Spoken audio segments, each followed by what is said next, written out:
राधे राधे भक्तों, गुरुवार व्रत करने से बृहस्पति देवता प्रसन्न होते हैं। यह व्रत अत्यंत फलदायी होता है। अग्नि पुराण के अनुसार राधा नक्षत्र युक्त गुरुवार से आरंभ करके 7 गुरुवार व्रत करने से बृहस्पति ग्रह की हर पीड़ा से हमें मुक्ति मिलती है और विष्णु भगवान की कृपा बनी रहती है। बृहस्पतिवार के दिन में हमको कथा का श्रवण जरूर करना चाहिए। तो आइए, पौराणिक कथा के अनुसार प्राचीन समय की बात है। एक नगर में बड़ा व्यापारी रहता था। वह जहाजों में माल लदवा कर दूसरे देशों में भेजा करता था। वह जिस प्रकार अधिक धन कमाता था, उसी प्रकार जी खोल कर दान भी करता था। परंतु उसकी पत्नी अत्यंत कंजूस थी। वह किसी को एक दमड़ी भी नहीं देती थी। एक बार सेठ जब दूसरे देश व्यापार करने गया तो पीछे से बृहस्पति देव ने साधु वेश में उसकी पत्नी से भिक्षा मांगी।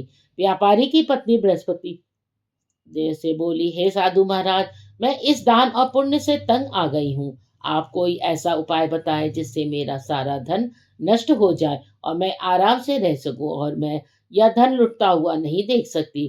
बृहस्पति देव ने कहा, हे देवी, तुम बड़ी विचित्र हो। संतान और धन से कोई दुखी होता है। अगर अधिक धन है तो इसे शुभ कार्यों में लगाओ। कुंवारी कन्याओं का विवाह करवाओ। विद्यालय और बाग बगीचे का निर्माण करो। ऐसे पुण्य कार्य करने से तुम्हारा लोक परलोक सार्थक हो सकता है। परंतु साधु की इन बातों से व्यापारी की पत्नी खुश नहीं हुई। उसने कहा, मुझे ऐसे धन की आवश्यकता नहीं है जिसे मैं दान कर दूं। जब बृहस्पति देव बोले, यदि तुम्हारी ऐसी इच्छा है तो तुम एक उपाय करना। 7 बृहस्पतिवार घर को गोबर से लीपना और केशों को पीली मिट्टी से धोना।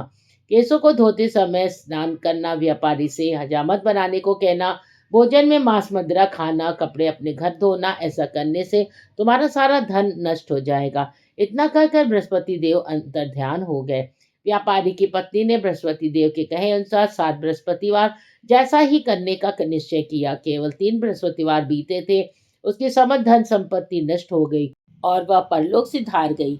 जब व्यापारी वापस आया तो उसने देखा कि उसका सब कुछ नष्ट हो चुका है। उस व्यापारी ने अपनी पुत्री को संतावना दी, दूसरे नगर में जाकर बस गया। वहां वह जंगल से लकड़ी काट कर लाता, शहर में बेचता, इस तरह वह अपना जीवन व्यतीत कर।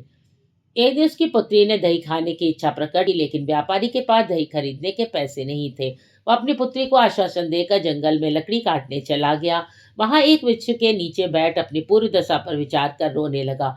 उस दिन बृहस्पतिवार था। तभी वहां बृहस्पति देव साधु के रूप में सेठ के पास आए और बोले, हे मनुष्य, तुम इस जंगल में किस चिंता में बैठा है? तब व्यापारी बोला, हे महाराज, आप सब कुछ जानते। इतना कहकर व्यापारी अपनी कहानी सुनाकर रो पड़ा। बृहस्पति देव बोले, देखो बेटा, तुम्हारी पत्नी ने बृहस्पति देव का अपमान किया था। इसी कारण इसी कारण तुम्हारा यह हाल हुआ है। लेकिन अब तुम किसी प्रकार की चिंता मत करो। तुम गुरुवार के दिन बृहस्पति देव का पाठ करो। 2 पैसे के चने गुड़ को लेकर जल के लोटे में शक्कर डालकर वह अमृत और प्रसाद अपने परिवार के सदस्यों और कथा सुनने वालों में बांट दो। स्वयं भी प्रसाद और चरणामृत लो, भगवान तुम्हारा अवश्य कल्याण करेंगे। साधु की बात सुनकर व्यापारी बोला, महाराज, मुझे तो इतना ही नहीं बचता मैं कि अपनी पुत्री को दही लाकर न दे सकूं। इस पर साधु जी बोले, तुम लकड़ियां शहर में बेचने जाना, तुम्हें लकड़ियों के दाम पहले से चौगुना मिलेंगे, जिससे तुम्हारे सारे कार्य सिद्ध हो जाएंगे। उसने लकड़ियां काटी और शहर में बेचने के लिए चल पड़ा। उसकी लकड़ियां अच्छे दाम में बिक गई, जिससे उसके अपनी पत्री के लिए दही लिया। गुरुवार की कथा हेतु चना गुड़ लेकर कथा की और प्रसाद बांटकर स्वयं भी खाया। उस दिन से उसने उसकी सभी कठिनाइयां दूर होने लगी। परंतु अगले बृहस्पतिवार को वह कथा करना भूल गया। अगले दिन वहां के राजा ने एक बड़े यज्ञ का आयोजन कर पूरे नगर के राजा के लिए भोजन तैयार कराया। राजा की आज्ञा अनुसार पूरा नगर राजा के महल में भोज करने गया, लेकिन व्यापारी व उसकी पुत्री तनिक विलंब से पहुंचे। अतः उन दोनों को राजा ने महल में ले जाकर भोजन कराया। तब जब वे दोनों लौट कर आए तो रानी ने देखा उसका खुटी पर टंगा हुआ हार गायब है। रानी को व्यापारी और उसकी पुत्री पर संदेश हुआ और हार उन दोनों ने ही चुराया है। राजा की आज्ञा से उन दोनों को कारावास की कठोर से में कैद कोठरी में कैद कर दिया गया। कैद से में पकड़कर दोनों अत्यंत दुखी हुए। वहां उन्होंने बृहस्पति देवता का स्मरण किया। बृहस्पति देव ने प्रकट होकर व्यापारी को उसकी भूल का आभास कराया। उन्हें सलाह दी, गुरुवार के दिन कैद खाने के दरवाजे पर तुम्हें 2 पैसे मिलेंगे, से तुम चने और मुनक्का मंगवा कर विधि पूर्वक बृहस्पति देवता का पूजन करना, उस सबसे दुख दुख दूर हो जाएंगे। बृहस्पतिवार को कैद खाने के द्वार पर उन्हें 2 रुपए से मिले। बाहर सड़क पर एक स्त्री जा रही थी, व्यापारी से बुलाकर गुड़ और चने लाने को कहा। इस पर स्त्री बोली, मैं अपनी बहू के लिए गहने लेने जा रही हूँ, मेरे पास समय नहीं है।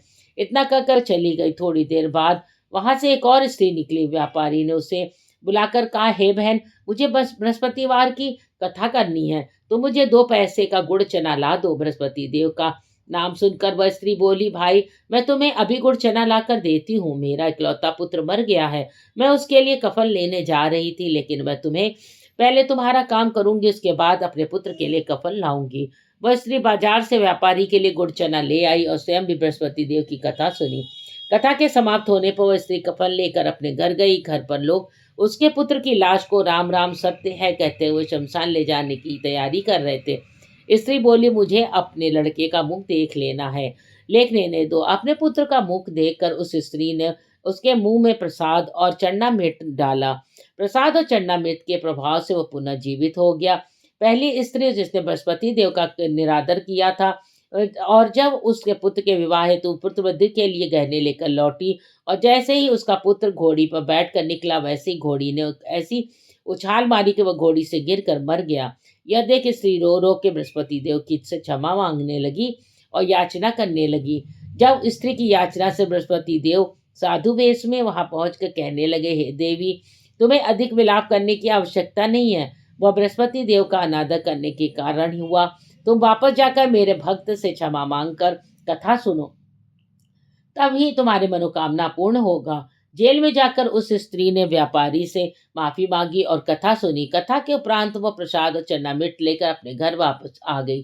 घर आकर उसे चन्नामृत अपने मित्र पुत्र के मुख में डाला। चन्नामृत के प्रभाव से उसका पुत्र भी जीवित होता। उस रात बृहस्पति देव राजा के सपने में आए और बोले, हे राजन, तुमने जिस व्यापारी उसके पुत्री को जेल में कैद कर रखा है, वह बिल्कुल निर्दोष है। तुम्हारी रानी का हार वही खूंटी पर टंगा हुआ है।